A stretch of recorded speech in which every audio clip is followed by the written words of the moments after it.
Good morning, Father Mark here. This is the beginning of a way for us to try and stay connected.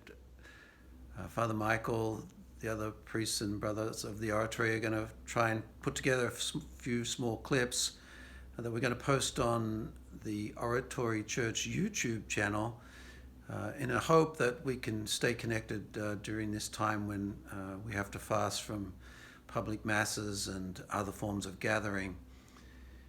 I want to say at the very beginning what an honor it is to be a part of our community, to be with you and to share our lives, our trials and our tribulations, our hopes and even our disappointments as a community.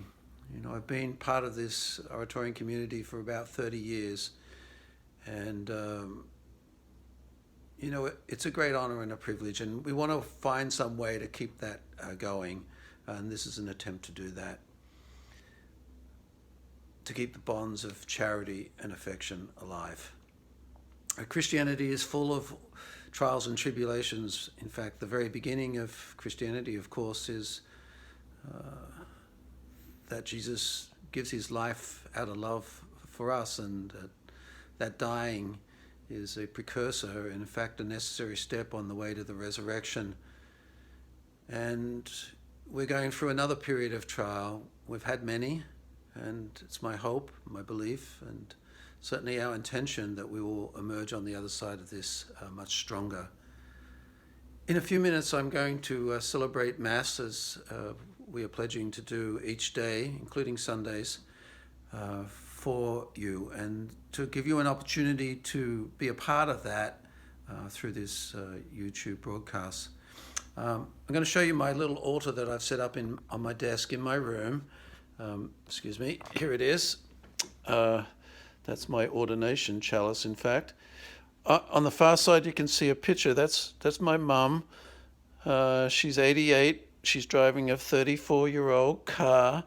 And that was taken the end of the year before last, the last meal that I've had with her. And I called her the other day and asked her how she was doing with the virus. And she said, "I've had a good life. I intend to stay safe, but I'm also going to go on with my life as much as I can." I thought it was good advice. And next to that is a picture of a dancing soldier. I got that in Burma when I went to visit the grave of my great uncle who died as a prisoner of war.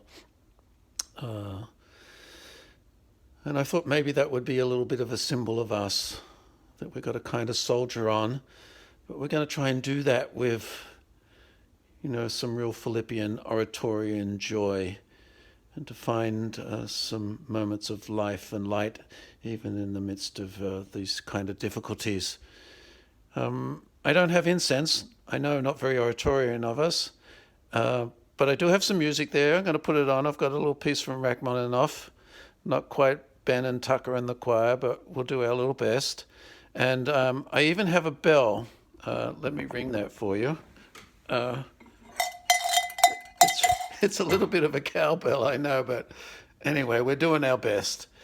The first reading today is from the book of Genesis, and it comes at a time when the people are in the desert, that place of deprivation between the liberation from slavery in Egypt and before the promised land becomes a reality.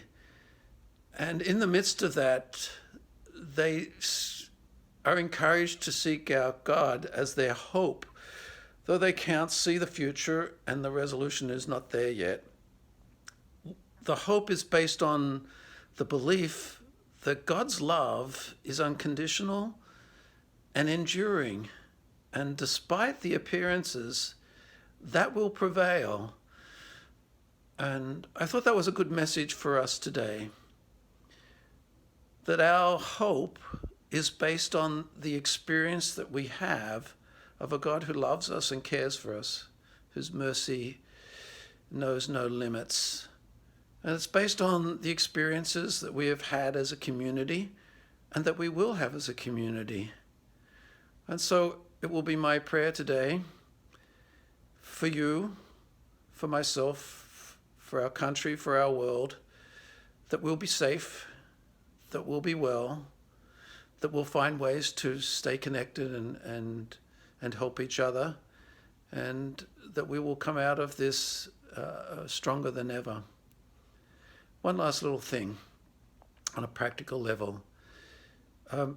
Please subscribe to this YouTube channel and encourage other people who may not have access to it to find a way to do that. Also, to go to the link. We're going to send that out twice a week with some information. If you're not registered with us for an email, please do so at info, I-N-F-O, at oratorychurch, one word, .org. Info at ORATORY church, one word, .org. And then we'll be able to keep connected to you through those means. Again, be safe, be well, and God bless. Thank you. Talk to you soon.